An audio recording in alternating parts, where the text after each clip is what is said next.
Hello and welcome to another video about world items, and last but not least, we will take a closer look at one of the greatest mysteries of Overlord, the Red Orb of Ainz Ooal. Now, world items in general are crossovers between something so OP that it can break the game balance of Yggdrasil and something from the SCP Foundation. Most of the world items can do fantastic things and grants its users a great advantage over any enemies, except for those who are in possession of a world item as well, or who leveled a class that renders one immune to world-class items in general.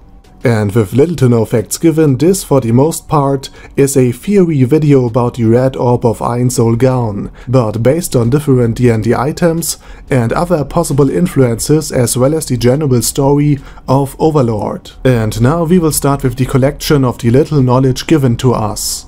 In the web novel, Robert Dyke, the warrior priest of Team 7, landed a direct hit at the item, only to be utterly shocked about its hardness, which destroyed his gauntlet.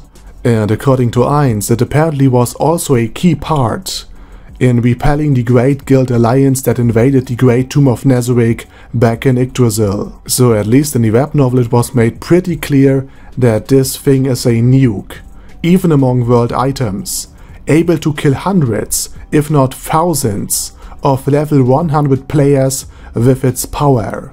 But none of these conversations appeared in the light novel series. Only after the most recent volumes we know that this orb is a confirmed world item, since it was stated that Ainz is in possession of a world-class item, and that it had many powers, but that one is very effective against dragons. So during his diplomatic mission to the Dwarven Kingdom, he was certain that he would be able to make an escape if dragons would attack him. And in the most recent bonus novel, he was teleported alongside it to the new world hundreds of years before his guild base. And what is also quite interesting is that Ainz never once used his world-class item, not even in the battle against Shaltir, which Ainz would have lost, due to taking pity were it not for Aura, who bought him a second or two by projecting a presence behind Shaltir, therefore enabling Ainz to crush the hourglass and cast Fallen down, thereby winning the match. But since the time span was so incredibly short, it still could be possible that this item would have also spelled the end for Shaltir, and Ainz didn't have the time to activate it or wasn't willing to sacrifice a world item. So in essence, all we know about the Red Orb is that it was indeed a world item, that it has many powers, and that one of them is very effective against dragons. So with Overlord being incredibly vague about it, we have to look at the dungeons and the dragons. Similar to the Throne of Kings, there are some items from D&D that could have served as an inspiration for the Red Orb. First and foremost, the power of Ainz's world-class item could be related to or inspired from the Orb of Dragonkind, an item which enables control over evil dragons. In D&D lore it was created by powerful wizards, but also corrupted over time, which would make it a quite suitable world item for the undead caster of destruction, especially because it is a powerful anti-dragon weapon, and dragon apparently view Yggdrasil influence as a corruption of their world and their magic. So maybe at the end Ainz Ooal takes control of Platinum Dragonlord, as revenge for the mind control of Shaltir. I mean, Shaltir's whole arc is full of world items, and it would make sense for Ainz to rule as Overlord over a Dragonlord. But it is extremely likely that Platinum, due to his power, his alignment, and his wild magic, might be immune to the effects of the Red Orb of Ainz, but still it could be used to subjugate lesser dragons, and maybe even one, or all of the other council members of Arkland.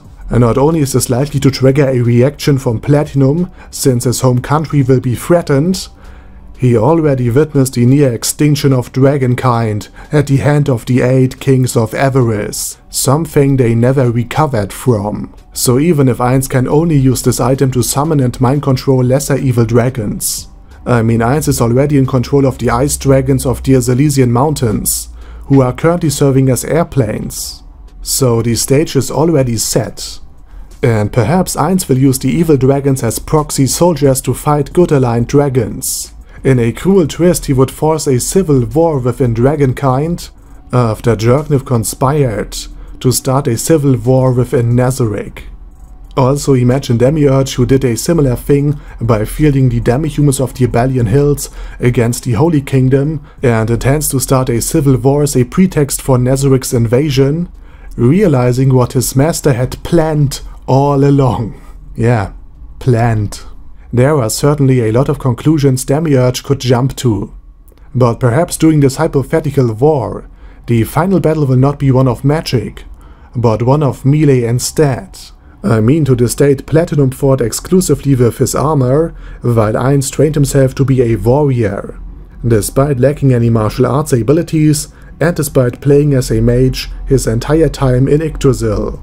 So Ainz defeating Platinum's armor while in his level 100 perfect warrior form would be a nice finish for the show, since he would have overcome a challenge by virtue and the abilities learned during his time as Monon, instead of just steamrolling Platinum as Ainz with any means and any floor guardians necessary. So overall I'm quite fond of this theory, since at least parts of it are likely to happen, since it is already confirmed that this world item holds a power against dragons. However, if an anti-dragon power is one of the abilities, that means that there are other powerful effects granted by the Red Orb of Ainz Ooal. If we stick to the Orb of Dragonkind theory, then it should also grant Ainz other spells, such as healing, scrying, or the daylight spell. So perhaps the other Red Orb abilities are just access to other spells. But there could also be other inspirations for the Red Orb of Ainz that have contributed to other abilities. Maybe it is in part inspired by a greater version of the Spear of Annihilation, which in Dungeons & Dragons is essentially a hole in reality. This would fit in perfectly with Ainz's old name, Momongar, which refers to a Japanese squirrel, and in Norse mythology, a squirrel traveled into different worlds via the world tree of Yggdrasil itself. So it might indeed be a very specific item to Ainz Ooal, especially when it was the very thing that sucked him into the new world, while being outside of Nazarick in the bonus novel. So maybe once acquired, only Ainz can use it, and as the name suggests, the Spear of Annihilation destroys any object that comes into contact with it, which would explain why Robert Dyke's gauntlet were shattered by touching it in the web novel. And hurling this thing against other players, who are conveniently lined up one behind another due to the design of the 8th floor, then the Red Orb of Ainz Ooal could have indeed been able to kill half the players that invaded the Great Tomb of Nazarick. Another possible ability/inspiration could be drawn from the Orb of Blood Harvest. Basically it heals you for the damage the enemy has taken, which would be similar to the ability of Shaltir's Lance, only more powerful. Or maybe the Red Orb can summon Primal, Groudon, or a normal Kyogre, who knows? So while there are very little concrete information out there, I at least managed to come up with some suitable candidates. And of course a combination of some or all of these effects are possible. But last but not least, please keep in mind that these are all just theories based on the few hints and the explanations we have gotten from both the light novels and the web novel. So every theory I proposed should be taken with a grain of salt and a healthy bit of skepticism towards it. Ultimately, we do know very little about the Red Spear, other than it is a world item of Ainz, and that it has many abilities, and that one of them is very effective against dragons. But still, seeing as much of Overlord was inspired by Dungeons & Dragons, we can at least think beyond current informations. And with that said, thank you for watching. Please let me know what you are thinking about my theory in the comments. Maybe you have your own ideas what the Red Orb can do. But in any case, I hope to see you all again soon under my next video. Have a nice day, over and out.